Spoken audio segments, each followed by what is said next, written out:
The Journey to the West. 18. At Guanyin Hall, the Tang monk leaves his ordeal. At Gao Village, the great sage casts out the monster. Pilgrim took leave of the Bodhisattva. Lowering the direction of his cloud, he hung the cassock on one of the fragrant cedars nearby. He took out his rod and fought his way into the Black Wind Cave. But where could he find even a single little demon inside? The fact of the matter was that when they saw the Bodhisattva's epiphany, causing the old monster to roll all over the ground, they all scattered. Pilgrim, however, was not to be stopped. He piled dried wood around the several doorways in the cave and started a fire in the front and in the back. The whole Black Wind Cave was reduced to a Red Wind Cave. Picking up the cassock, Pilgrim then mounted the auspicious luminosity and went north. We now tell you about Tripitaka, who was impatiently waiting for Pilgrim's return and wondering whether Bodhisattva had consented to come and help, or whether Pilgrim on some pretext had left him. He was filled with such foolish thoughts and wild speculations when he saw bright, rose-colored clouds approaching in the sky. Dropping at the foot of the steps and kneeling, Pilgrim said, "Master, the cassock is here." Tripitaka was most delighted, and not one of the monks could hide his pleasure.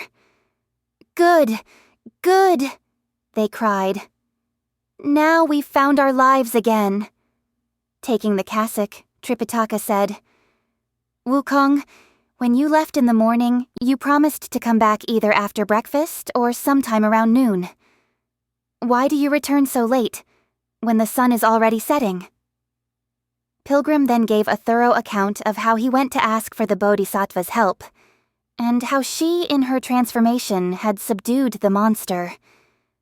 When Tripitaka heard the account, he prepared an incense table at once and worshipped, facing south. Then he said, "Disciple, since we have the Buddha robe, let us pack up and leave." "No need to rush like that," said Pilgrim. "It's getting late. Hardly the time to travel. Let's wait until tomorrow morning before we leave." All the monks knelt down and said, "Elder Sun is right. It is getting late, and, moreover, we have a vow to fulfill. Now that we are all saved and the treasure has been recovered, we must redeem our vow and ask the venerable elders to distribute the blessing. Tomorrow we shall see you off to the west." "Yes, yes, that's very good," said Pilgrim. "Look at those monks." They all emptied their pockets and presented all the valuables they had managed to salvage from the fire. Everyone made some contribution. They prepared some vegetarian offerings, burned paper money to request perpetual peace, and recited several scrolls of scriptures for the prevention of calamities and deliverance from evil. The service lasted until late in the evening. The next morning, they saddled the horse and took up the luggage, while the monks accompanied their guests for a great distance before turning back. As Pilgrim led the way forward, it was the happiest time of spring. You see the horse making light tracks on grassy turfs, gold threads of willow swaying with fresh dew. Peaches and apricots fill the forest gay. Creepers grow with vigor along the way. Pairs of sun-warmed ducks rest on sandy hanks. The brook's fragrant flowers tame the butterflies. Thus, autumn goes, winter fades, and spring's half gone. When will merit be made and the true writ found? Master and disciple traveled for some 6 or 7 days in the wilderness. One day, when it was getting late, they saw a village in the distance. "Wukong," said Tripitaka. "Look, there's a village over there. How about asking for lodging for the night before we travel again tomorrow? Let's wait until I have determined whether it is a good or bad place before we decide, said Pilgrim. The master pulled in the reins as Pilgrim stared intently at the village. Truly, there were dense rows of bamboo fences, thick clusters of thatched huts. Skyscraping wild trees faced the doorways. The winding brooklet reflected the houses. Willows by the path unfurled their lovely green. Fragrant were the flowers blooming in the yard. At this time of twilight, fast fading, the birds chattered everywhere in the woods. As kitchen smoke arose, cattle returned on every lane and path. You saw, too, well-fed pigs and chickens sleeping by the house's edge, and the old, sodded neighbor coming with a song. After surveying the area, Pilgrim said, "Master, you may proceed. It appears to be a village of good families, where it will be appropriate for us to seek shelter." The priest urged the white horse on, and they arrived at the beginning of a lane heading into the village, where they saw a young man wearing a cotton head wrap and a blue jacket. He had an umbrella in his hand and a bundle on his back. His trousers were rolled up, and he had on his feet a pair of straw sandals with 3 loops. He was striding along the street in a resolute manner when Pilgrim grabbed him, saying, "Where are you going? I have a question for you. What is this place?" Struggling to break free, the man protested, "Isn't there anyone else here in the village? Why must you pick me for your question?" "Patron," said Pilgrim genially, "don't get upset. Helping others is in truth helping yourself. What's so bad about your telling me the name of this place? Perhaps I can help you with your problems." Unable to break out of Pilgrim's grip, the man was so infuriated that he jumped about wildly. "Jinxed! I'm jinxed!" he cried. "No end to the grievances I have suffered at the hands of my family elders, and I still have to run into this bald-headed fellow and suffer such indignity from him. If you have the ability to pry open my hand," said Pilgrim, "I'll let you go." The man twisted left and right without any success. It was as if he had been clamped tight with a pair of iron tongs. He became so enraged that he threw away his bundle and his umbrella. With both hands, he rained blows and scratches on Pilgrim. With one hand steadying his luggage, Pilgrim held off the man with the other, and no matter how hard the man tried, he could not scratch or even touch Pilgrim at all. The more he fought, the firmer was Pilgrim's grip, so that the man was utterly exasperated. "Wukong," said Tripitaka. "Isn't someone coming over there? You can ask someone else. Why hang on to him like that? Let the man go." "Master, you don't understand," said Pilgrim, laughing. "If I ask someone else, all the fun will be gone. I have to ask him if, as the saying goes, there's going to be any business."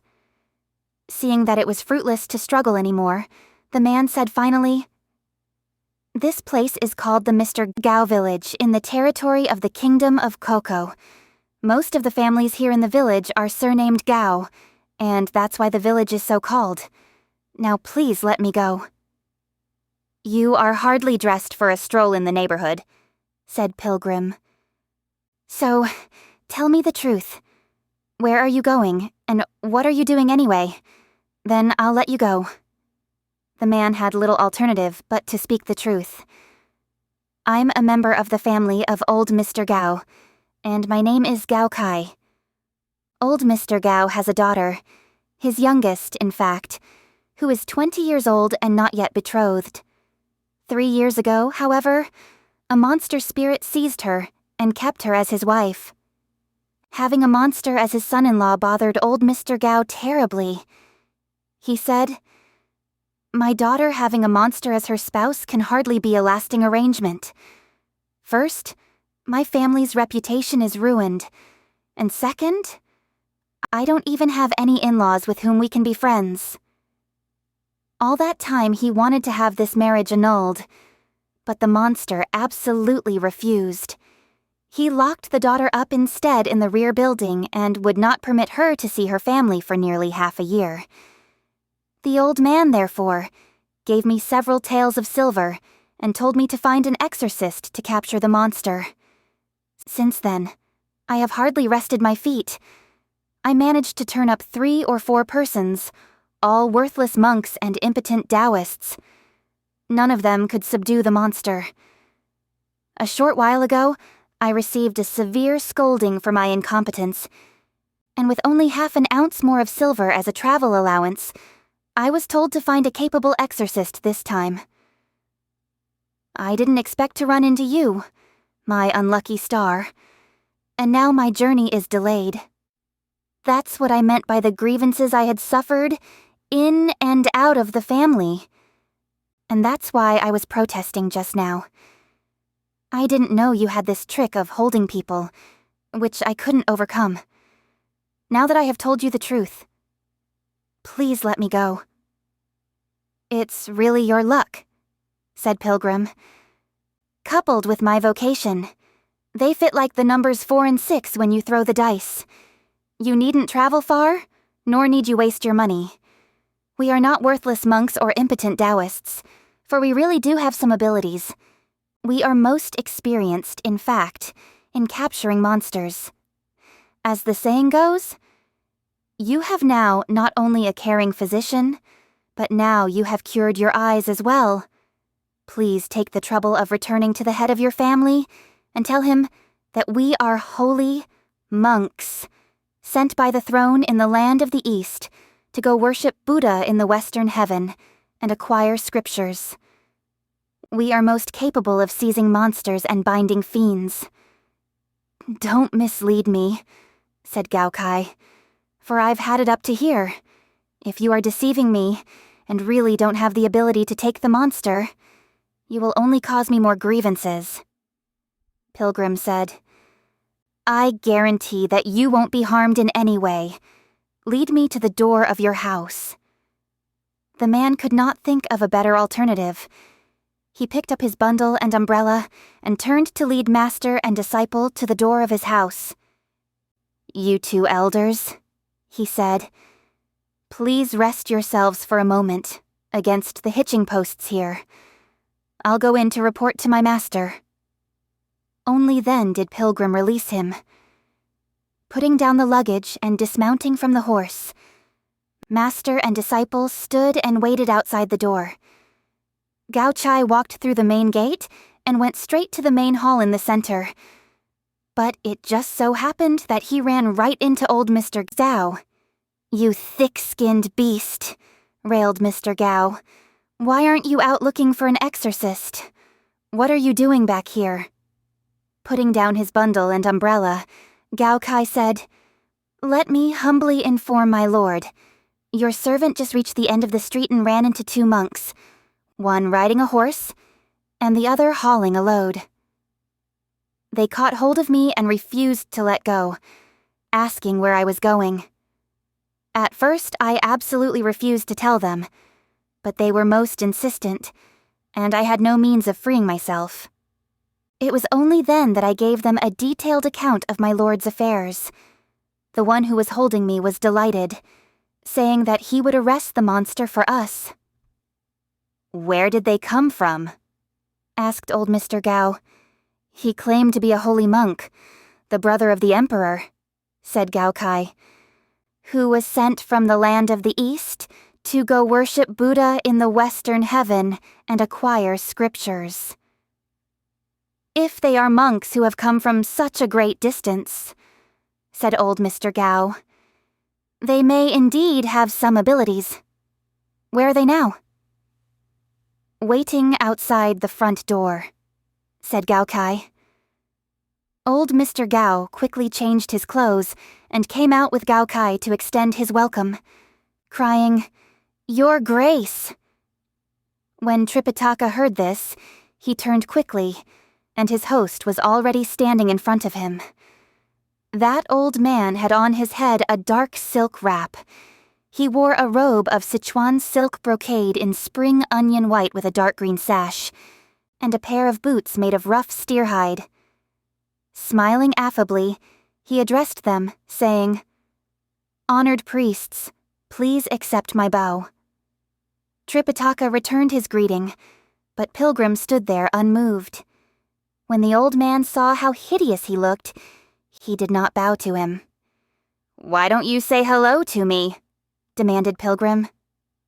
Somewhat alarmed, the old man said to Gaokai, "Young man, you have really done me in, haven't you? There is already an ugly monster in the house that we can't drive away. Now you have to fetch this thunder spirit to cause me more troubles." "Old Gao," said Pilgrim, "it's in vain that you have reached such old age, for you have hardly any discernment. If you want to judge people by appearances, you are utterly wrong. I, old monkey, may be ugly, but I have some abilities. I'll capture the monster for your family, exorcise the fiend, apprehend that son-in-law of yours, and get your daughter back. Will that be good enough? Why all these mutterings about appearances?"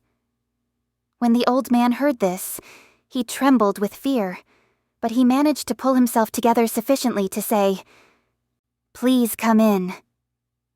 At this invitation, Pilgrim led the white horse and asked Gaokai to pick up their luggage so that Tripitaka could go in with them.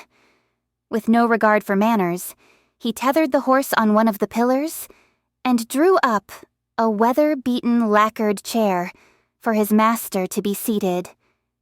He pulled over another chair and sat down on one side. "This little priest," said old Mr. Gao, "really knows how to make himself at home. If you are willing to keep me here for half a year," said Pilgrim, "then I'll truly feel at home." After they were seated, old Mr. Gao asked, "Just now, my little one said that you two honored priests came from the land of the East?" "Yes," replied Tripitaka. "Your poor monk was commissioned by the court to go to the Western Heaven to seek scriptures for Buddha. Since we have reached your village, we would like to ask for lodging for the night. We plan to leave early tomorrow morning." "So, the two of you wanted lodging?" said old Mr. Gao. "Then why did you say you could catch monsters?" "Since we are asking for a place to stay," said Pilgrim, "we thought we might as well catch a few monsters, just for fun. May we ask how many monsters there are in your house?" "My God," exclaimed old Mr. Gao. "How many monsters could we feed? There's only this one son-in-law, and we have suffered enough from him." "Tell me everything about the monster," said Pilgrim. "How he came to this place, what sort of power he has, and so forth. Start from the beginning, and don't leave out any details. Then I can catch him for you." "From ancient times," said old Mr. Gao. "This village of ours has never had any troubles with ghosts, goblins, or fiends. In fact, my sole misfortune consists of not having a son. I had 3 daughters born to me. The eldest is named Fragrant Orchid, the second one, Jade Orchid, and the third, Green Orchid. The first 2 since their youth had been promised to people belonging to this same village. But I had hoped that the youngest would take a husband who would stay with our family and consent to have his children bear our name. Since I have no son, he would in fact become my heir and look after me in my old age. Little did I expect that about 3 years ago, a fellow would turn up who was passably good-looking. He said that he came from the Fueling Mountain and that his surname was Ju. Hagia, since he had neither parents nor brothers, he was willing to be taken in as a son-in-law, and I accepted him, thinking that someone with no other family attachment was exactly the right sort of person. When he first came into our family, he was, I must confess, fairly industrious and well-behaved. He worked hard to loosen the earth and plow the fields without even using a buffalo. And when he harvested the grains, he did the reaping without sickle or staff. He came home late in the evening and started early again in the morning. And to tell you the truth, we were quite happy with him. The only trouble was that his appearance began to change. In what way? Asked Pilgrim. Well, said old Mr. Gao. When he first came, he was a stout, swarthy fellow, but afterwards he turned into an idiot with huge ears and a long snout, with a great tuft of bristles behind his head. His body became horribly coarse and hulking. In short, his whole appearance was that of a hog. And what an enormous appetite. For a single meal, he has to have 3 to 5 bushels of rice. A little snack in the morning means over 100 biscuits or rolls. It's a good thing he keeps a vegetarian diet. If he liked meat and wine, the property and estate of this old man would be consumed in half a year. Perhaps it's because he's a good worker, said Tripitaka, that he has such a good appetite. Even that appetite is a small problem, said old Mr. Gao. What is most disturbing is that he likes to come riding the wind and disappears again astride the fog. He kicks up stones and dirt so frequently that my household and my neighbors have not had a moment's peace. Then he locked up my little girl, Green Orchid, in the back building. And we haven't seen her for half a year and don't know whether she's dead or alive. We are certain now that he is a monster, and that's why we want to get an exorcist to drive him away. There's nothing difficult about that, said Pilgrim. Relax, old man. Tonight I'll catch him for you, and I'll demand that he sign a document of annulment and return your daughter. How's that? Immensely pleased, old Mr. Gao said. My taking him in was a small thing. When you consider how he has ruined my good reputation, and how many relatives of ours he had alienated. Just catch him for me. Why bother about a document? Please, just get rid of him for me. Pilgrim said, It's simple. When night falls, you'll see the result. The old man was delighted. He asked at once for tables to be set and a vegetarian feast to be prepared. When they had finished the meal, evening was setting in. The old man asked, What sort of weapons and how many people do you need? We'd better prepare soon. I have my own weapon, replied Pilgrim. The old man said, The only thing the two of you have is that priestly staff, hardly something you can use to battle the monster. Whereupon Pilgrim took an embroidery needle out of his ear, held it in his hands, and waving it once in the wind, changed it into a golden hooped rod with the thickness of a rice bowl. Look at this rod, he said to old Mr. Gao. How does it compare with your weapons? Think it'll do for the monster?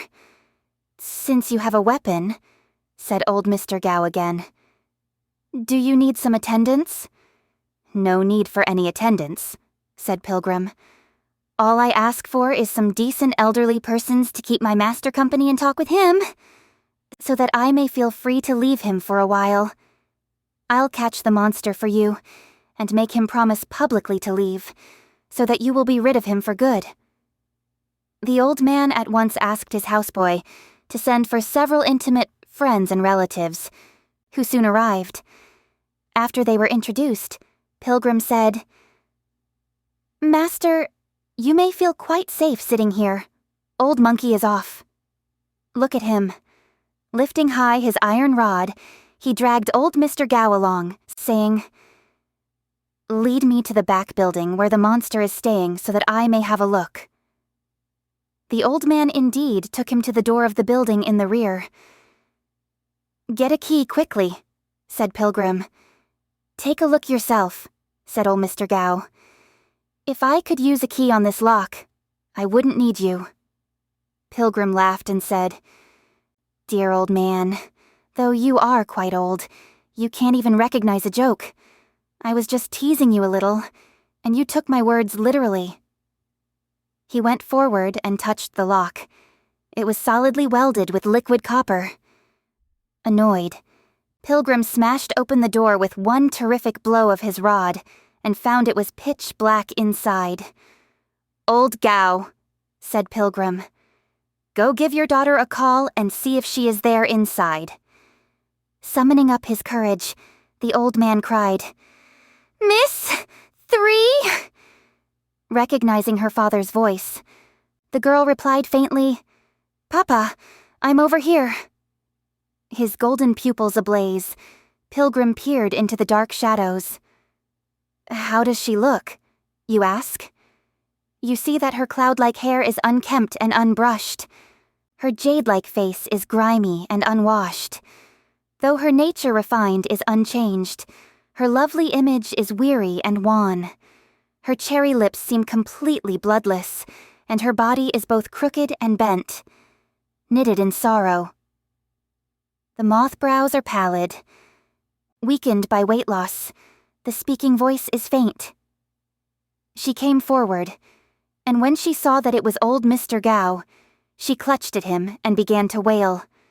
"Stop crying! Stop crying!" said Pilgrim. "Let me ask you, where is the monster?" "I don't know where he has gone," said the girl. "Nowadays he leaves in the morning and comes back only after nightfall. Surrounded by cloud and fog, he comes and goes, without ever letting me know where he is.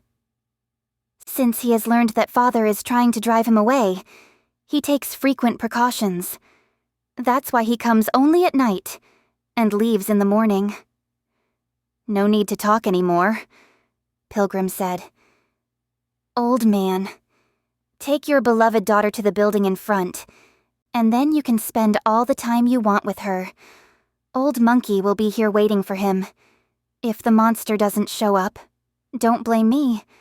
But if he comes at all, I'll pull out the weeds of your troubles by the roots." With great joy, old Mr. Gao led his daughter to the front building. Exercising his magic might, Pilgrim shook his body and changed at once into the form of that girl, sitting all by herself to wait for the monster. In a little while, a gust of wind swept by, kicking up dust and stones.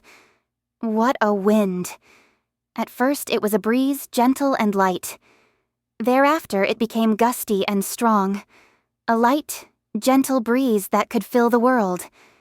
A strong, gusty wind that nothing else could stop. Flowers and willow snapped like shaken hemp.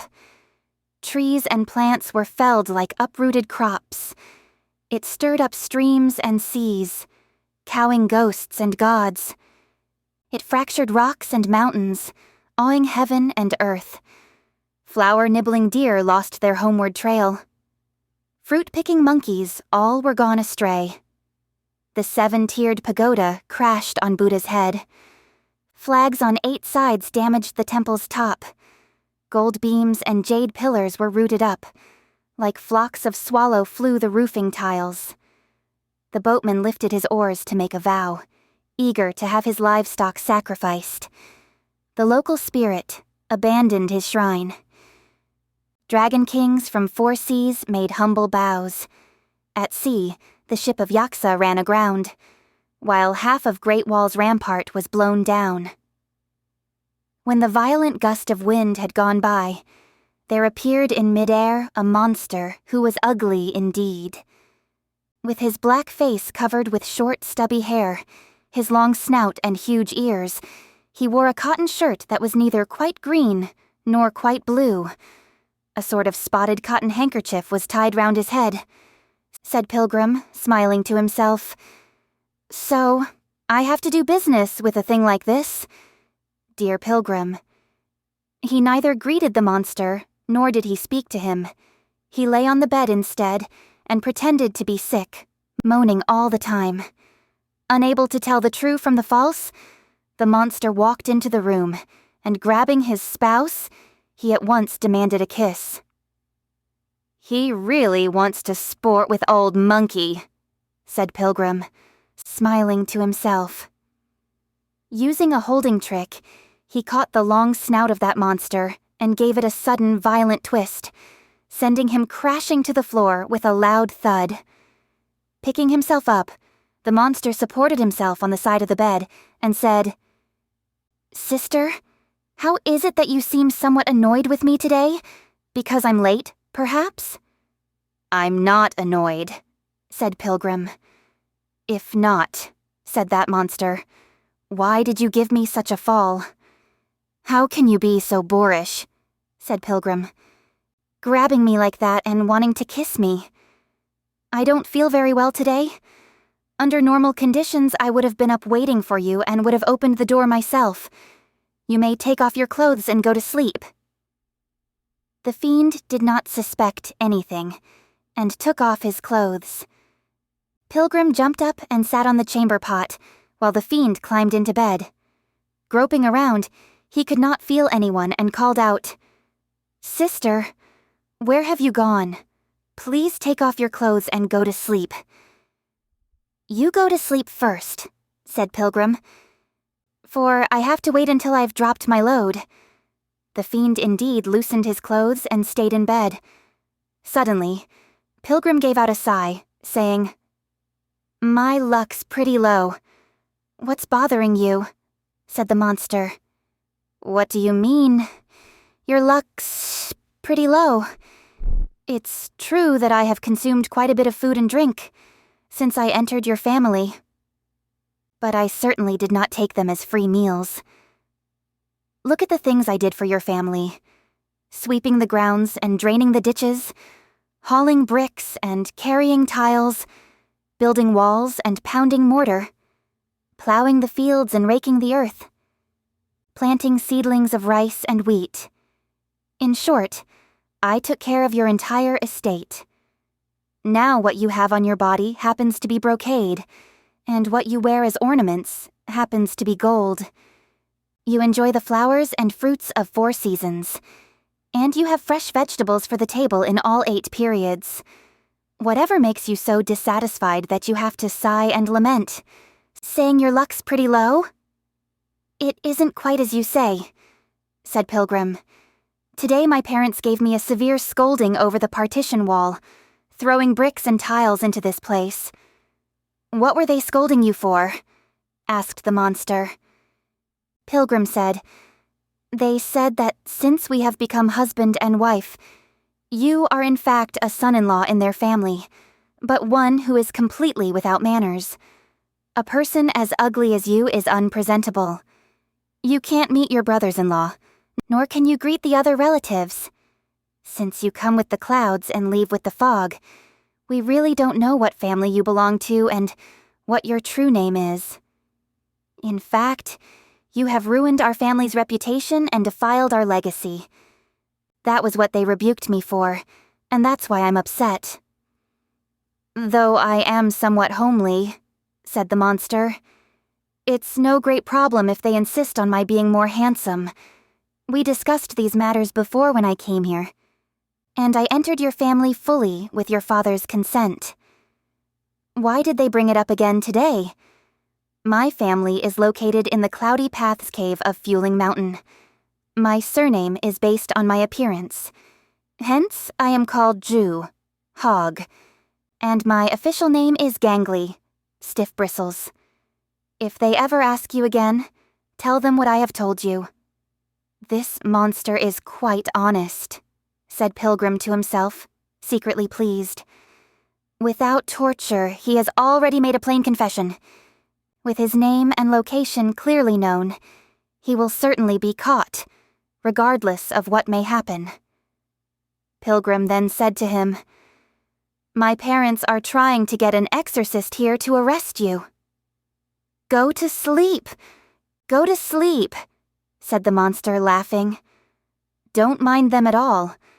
I know as many transformations as the number of stars in the heavenly ladle, and I own a 9-pronged muckrake.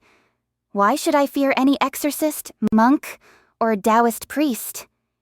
Even if your old man were pious enough to be able to get the monster-routing patriarch to come down from the ninefold heaven, I could still claim to have been an old acquaintance of his, and he wouldn't dare do anything to me.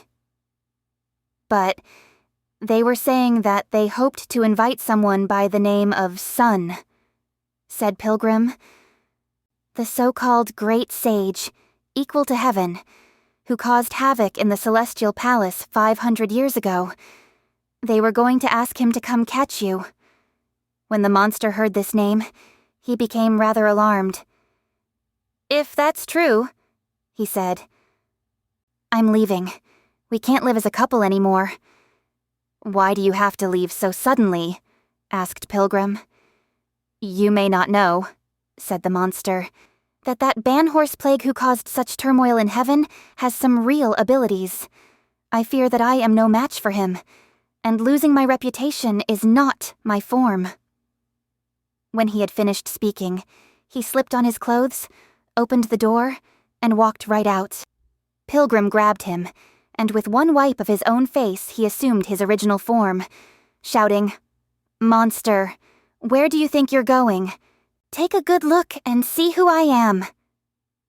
The monster turned around and saw the protruding teeth, the gaping mouth, the fiery eyes, the golden pupils, the pointed head, and the hairy face of Pilgrim, virtually a living thunder god. He was so horrified that his hands became numb and his feet grew weak. With a loud ripping sound, he tore open his shirt and broke free of Pilgrim's clutch by changing into a violent wind.